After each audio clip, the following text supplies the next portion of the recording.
Trauma Therapist Podcast Plus listeners can listen to episodes early and ad-free right now. Become a Plus listener by going to Apple Podcasts, searching for the Trauma Therapist Podcast, and signing up today.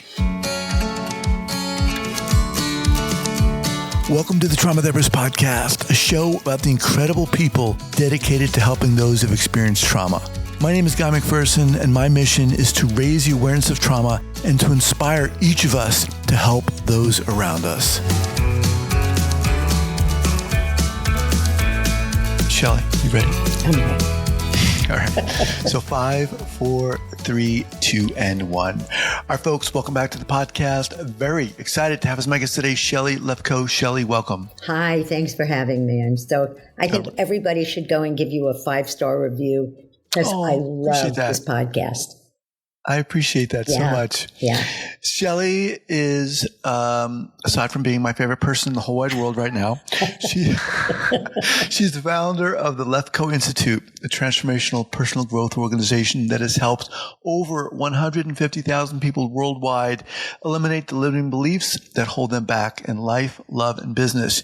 She's the best-selling author of the book, Hitting the Wall, Eliminate the Beliefs That Sabotage Your Business and Your Life. She's also an internationally recognized speaker and workshop leader. For over 35 years, she's worked with individuals struggling with deep-seated behaviors and emotional challenges, from procrastination to fear of public speaking to relationship conflicts. Shelly, welcome to the podcast. Before we get going, share with the listeners where you're from originally and where you are currently. Well, as people know, the minute I open my mouth, I'm from New York, but I live in Northern California. Okay. Yeah. This topic is really, really interesting to me because I have a lot of limiting beliefs, but we're not going to talk about me. Maybe we'll get there.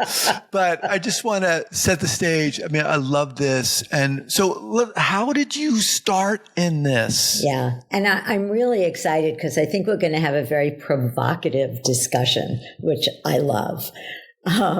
So really quickly, my late husband was on a spiritual, intellectual journey to discover why people know what to do and don't do it, and don't know what to do and do it anyway. So we're smart. We know if we eat well and exercise, we'll feel better, we'll probably live longer, and we don't do it. We go into relationships going in that we know we shouldn't be in, and then we go in and stay in. So, he was looking at why is that? And he was on a plane going to California 35 years ago when no one knew what beliefs were. People, when I said I help people eliminate beliefs, they'd say, you mean like religious beliefs? And he kind of downloaded this process and he got off the plane and he realized that it is our beliefs about ourselves and life, most of which are unconscious, that totally determine our behavior, emotions, and reality. And so he came back, he did the process with someone, and I watched him do it. And Guy, it was as if spirit knocked me off my chair. And I just went, oh my God, this is why I'm on the planet. I'm like, this loud, screaming voice said, this is why you're here. Wait, hold on. So you were not married to him at the time? Yes, I was. You were. Oh, yeah. And you watched him do this in a workshop setting or something? No. We had a friend over and he said, I'm going to show you what I created. And he said to her, what's something you want to change in your life? And she said, I really want to meet a guy. I want to get married again. And it's just not happening. And he said, well, what do you believe? And she said, well, marriage is suffocating and you have to give up your independence and men are selfish, and, started spouting these beliefs.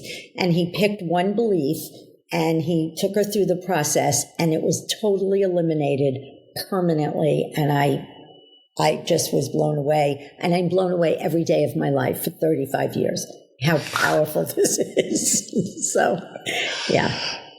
All right. So the question is here, why did this just excite you so much? My passion, like yours, is to help people be free of trauma, as is mine. My passion is to help people live as the unlimited possibility that they are. So I just got off with this woman who has clutter, and she just got rid of all these beliefs about mistakes and failures are bad. And what if I give away something and I give it, to the wrong place, or I give away something I need. And she's so terrified. And it's funny because she also has a pattern of procrastination, and the beliefs were the exact same thing. She was so terrified of making a mistake or failing. And the beliefs are mistakes and failures are bad, and if I make a mistake or fail, I'll be rejected. And one of the most thrilling things for me is that when these beliefs go away, you can see the change and know that the possibilities that they have, it's like getting rid of boxes that you're stuck in, because that's what beliefs are. And particularly my favorite population in the whole world to work with is sexual abuse survivors, because my late husband used to say, and this is where we're going to get a little provocative, nothing that happens to you has any impact on your life whatsoever. What has an impact is what you conclude about it.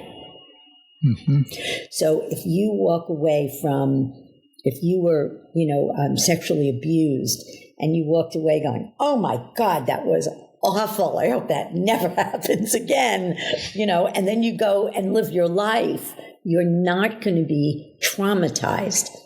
The trauma comes from, I'm damaged goods, I'm worthless, I'm powerless,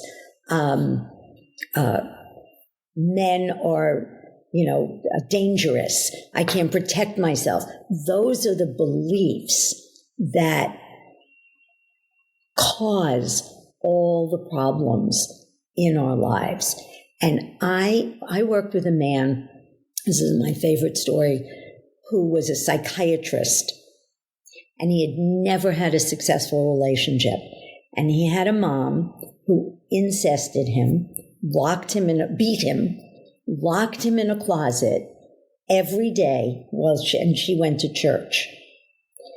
And this man was as traumatized and been through enough therapy and everything else. And I worked with him, and it was a long time ago, and I worked with him for 6 months, that's a long time.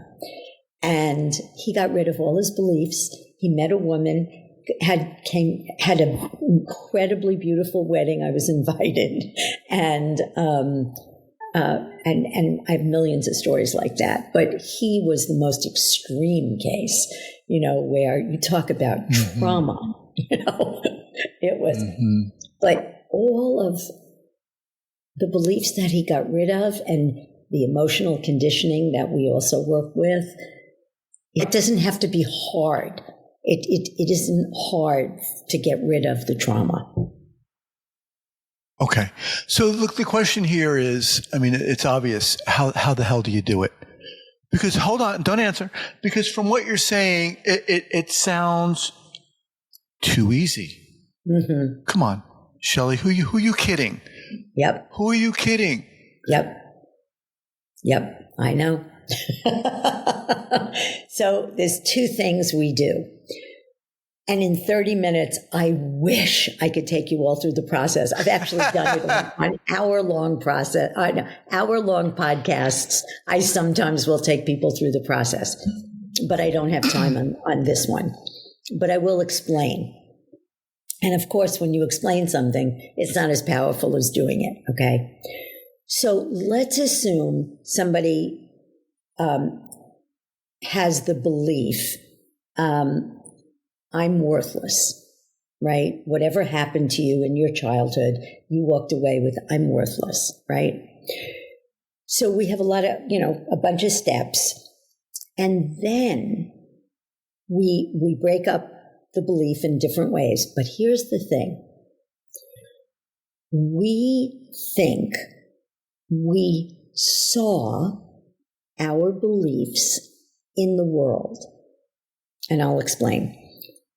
And it is impossible to not believe something you think you saw. So we get to the place in the process where I'll say, doesn't it seem like as a child you saw I'm worthless? And they say, I did. Or I'm damaged goods, or I'm not good enough, or whatever it is. And I say, anything you could see, and if you're listening, I'm holding up my pink water bottle, anything you can see has a color, shape, and location. You cannot see I'm worthless. You can see your father saying you're worthless. You could see them abandon you or incest you or hit you or criticize you. So we see our parents' behavior, or we see someone do something to us that we didn't want them to do. Mm-hmm. That is seeable. But I'm worthless. I'm powerless. That is in your mind. You made that up. And it is like Santa Claus, Guy. When you're little, you go, there's Santa Claus. What do you mean there's no Santa Claus? Of course there's a Santa Claus. I saw a Santa Claus. And one day when you're 8 years old, you go, I never saw Santa Claus. I saw my father I'll never forget, one Christmas, my niece's daughter was sitting on her lap. My cousin's daughter was sitting on her lap, and we were in Florida, and all the kids were dialed in except her. She was the last of the kids. And she would always cry when Santa came in. And all of a sudden, her father, my cousin's husband, walks in, and she goes, Daddy? Boom. The belief in Santa Claus was gone. She said, I never saw Santa Claus. That was my dad all the time, all along. So our beliefs disappear when we get that we never saw them in the world. Now, you have to do that in a context, of a session, and I get them there in different ways. And then we discuss the feeling, okay? Mm-hmm. The feeling of worthlessness. Now, I'm going to make an assertion, and then I'll explain it, okay? All of our feelings and emotions come from the meaning we give meaningless events. Meaning, so everybody listening, stop and think for a second. If somebody comes into a room and doesn't speak to you, what might you automatically think? Just give me something, Guy. That I'm not interesting enough for them to come over and say, hey, what's up? Yeah. And some of you said they're rude, they're distracted, they didn't seem, whatever you came up with, that's meaning. Where did that meaning, I'm not interesting enough, where did that meaning come from? Are you asking me to answer that? Yeah. Where did that come from? Probably past experiences. No. Because 5 people could have the exact same past experience and come up with 5 different meanings. So where did that come from? Well, for me... No, where does meaning come from? Oh, where does meaning come from? What we attribute our meaning to. Don't we attribute meaning from our previous experiences? Where do we attribute it? Where do we get our meaning from? Your brain. Just our head. Exactly. Your brain. Okay. Meaning comes from your brain, your mind. Always. Yeah? Okay. They don't like me. It's not going to turn out. I'm going to get fired. She's going to hurt me. Meaning is in your mind. Okay? Mm-hmm. If meaning is in your mind, in your head, do events have inherent meaning? No. And another way of saying that is, I don't know anything for sure because something happened. So my husband died. Talk about traumatic. It was horrible. But it doesn't mean I'll never be happy again. So I said, oh my God, I'm going to starve to death. I don't know how to run a business. And then I used this little technique that I'm going to tell you in a second. Well, it could mean that. And it could mean I'm going to step up and I'm going to learn. But the fact that he died doesn't mean anything. It doesn't, not that it doesn't matter. It doesn't. We ascribe meanings to events. Well, we either do or we don't. We have a course where we teach people to not do that. When my husband was diagnosed with 4th stage colon cancer, he didn't give it meaning. I mean, truly. But he was a master. I mean, we led the course 28 times. So we're very good at not assigning meaning or dissolving meaning, because we assign meaning very fast. But events have no inherent meaning. So when I work with trauma victims, people who've really had serious trauma, after they get rid of the beliefs, I'll say to them, what happened to you was horrible. I'm not minimizing it. I had a client who was incested by her father from the time she was 3 to the time she was 12. That's not fun. That's really not. But what meaning does it have? When she said nothing, it has no meaning. She no longer defined herself by something that happened to her when she was a kid. It's not who she is. You don't have to define yourself. Okay, let me pause here for a second. Is it fair to say that we choose to ascribe meaning to things? No. It's not. No. We don't? No, you don't choose. Nobody would choose to ascribe I'm worthless. So so beliefs are formed in the past. Meaning is formed in the moment. The meaning we give events generally, not always, comes from our beliefs. Okay. So if you believe dogs are dangerous and a dog comes into the room, you're going to give it the meaning it's going to bite me, and then you're going to feel fear. Okay. So we're ascribing meaning based on our beliefs. Yes. So it's happening subconsciously, right? We're ascribing meaning in a second. Yes. But you're not choosing. You don't have a choice. Okay. Yeah. But you're also saying that we can choose to eliminate those meanings. Yeah. So once you eliminate the beliefs, then you stop giving. If you get rid of one of the most common beliefs is I'm not important. If you get rid of the belief I'm not important and somebody ignores you, you won't give it the meaning I'm not important, and therefore you won't get angry, and you'll just say, I don't appreciate being ignored.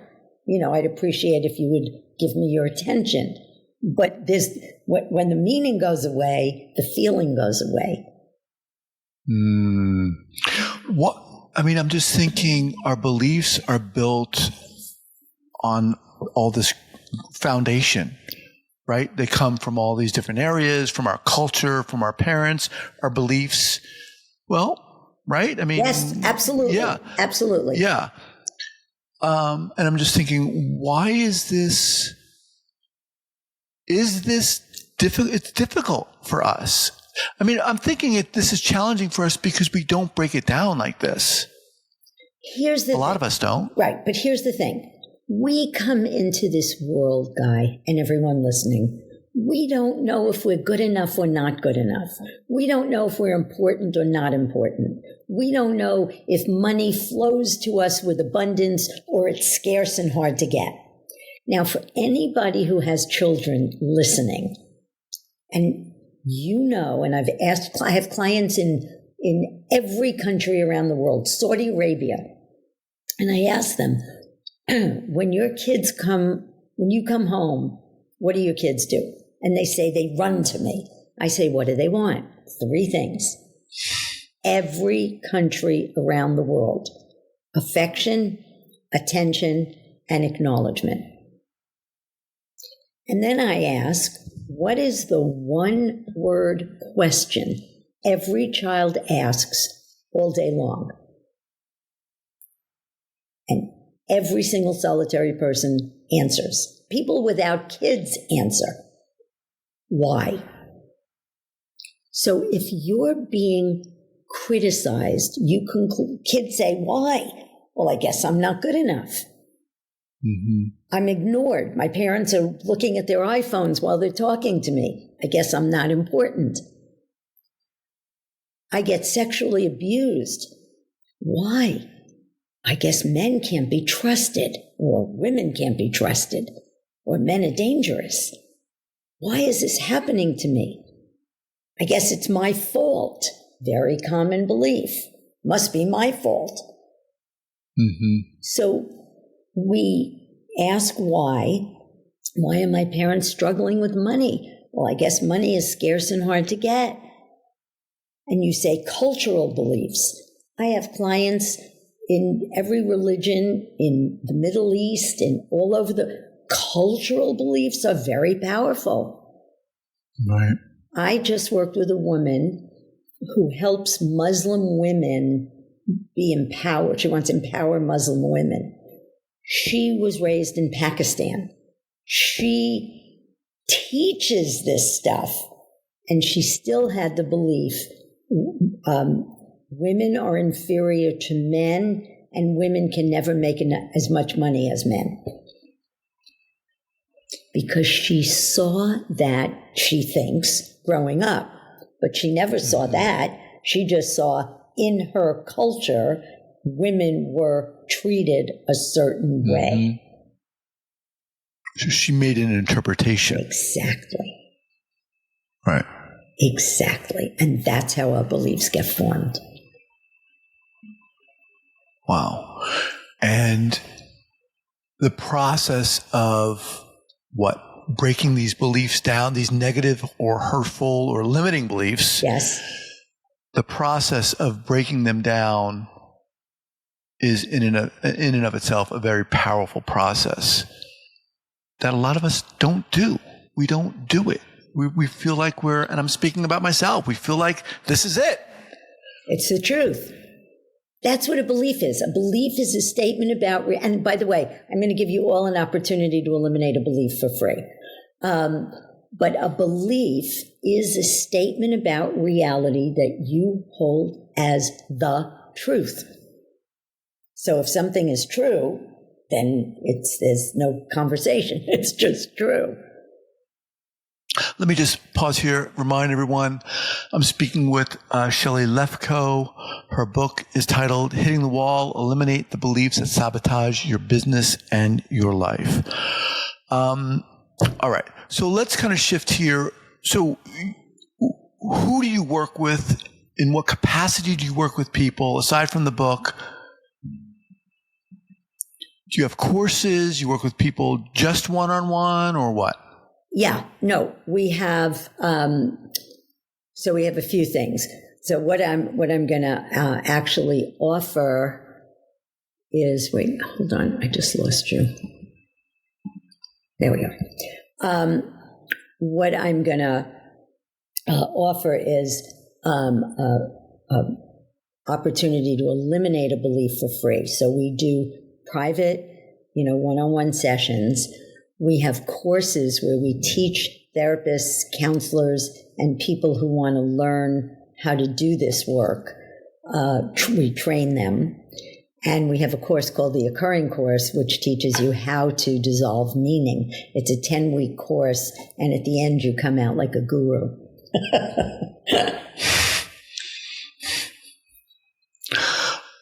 I want to come out like a guru. Okay, so that's at MortyLefkoe.com. Yeah. Is that correct? Okay. Yeah. That's MortyLefkoe.com. Yeah, or you can go to LefkoeInstitute.com. Yeah. LefkoeInstitute.com. Okay. Yeah.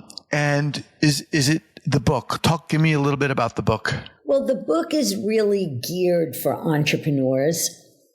Somebody heard me speak and he said, we have to write a book. Now I understand why people don't do people. That's what my late husband realized, is that we all go to workshops and seminars and our lawyers and people tell us what to do. And we go, oh my God, that was so good. That was brilliant. And then we go home and 3 days later, the notes are in the drawer and nothing changes.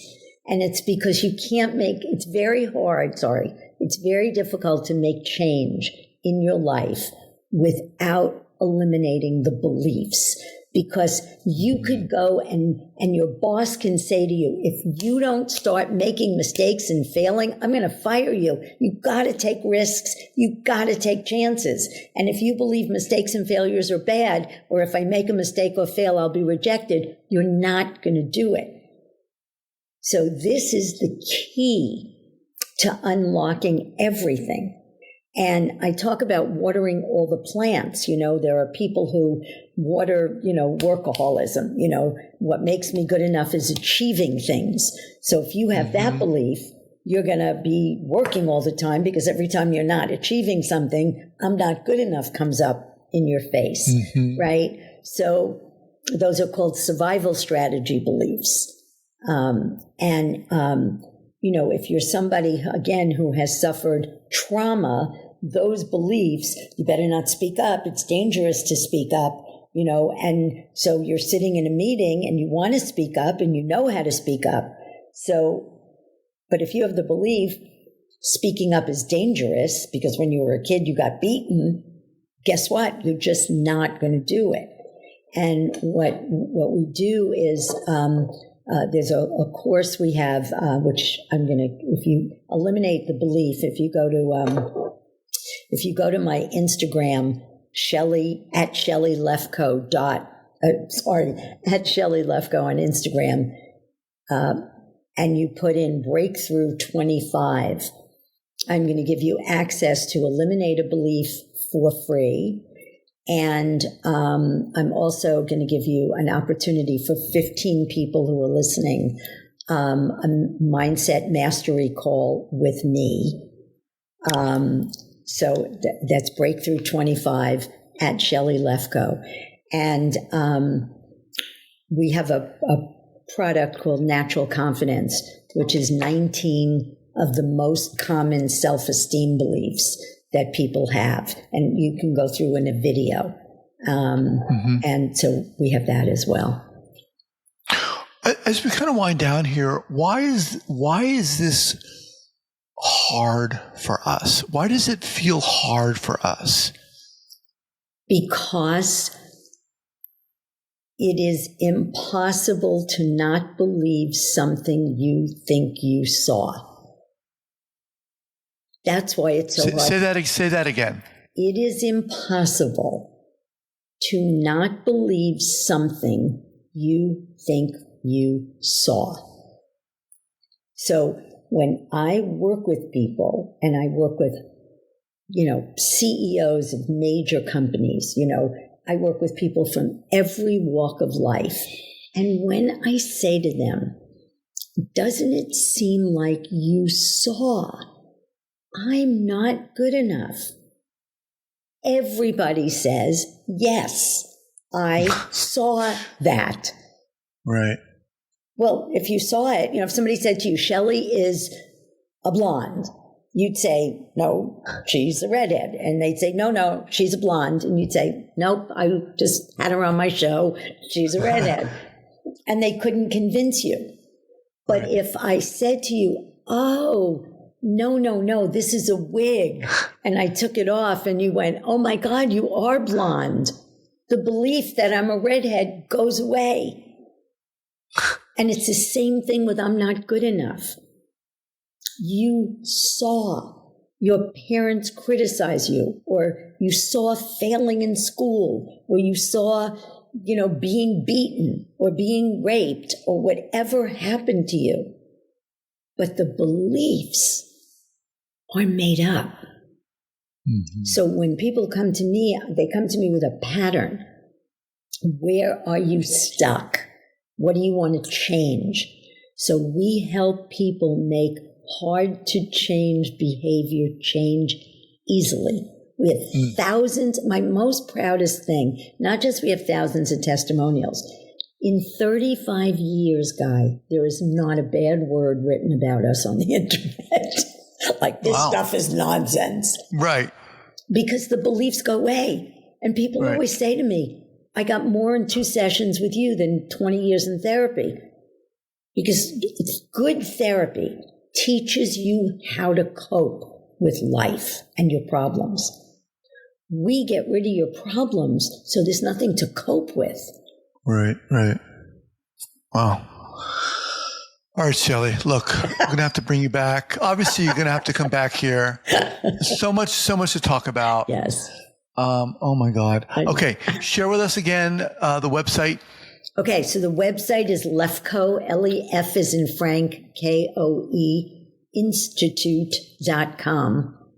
Okay. But if you go to @Shelly Lefkoe on Instagram and put in Breakthrough 25, you'll get access to Eliminate a Belief for free, and you can get a mastery mindset call with me, the first 15 people. Okay, and I just did that, so I'm looking forward to that. Okay, good. Shelly, so exciting. I need a whole private session on this stuff because it's really empowering. Love to have you back, and thank you so much for being here. Thank you. Thanks for having me, Guy. All right, take care. Bye.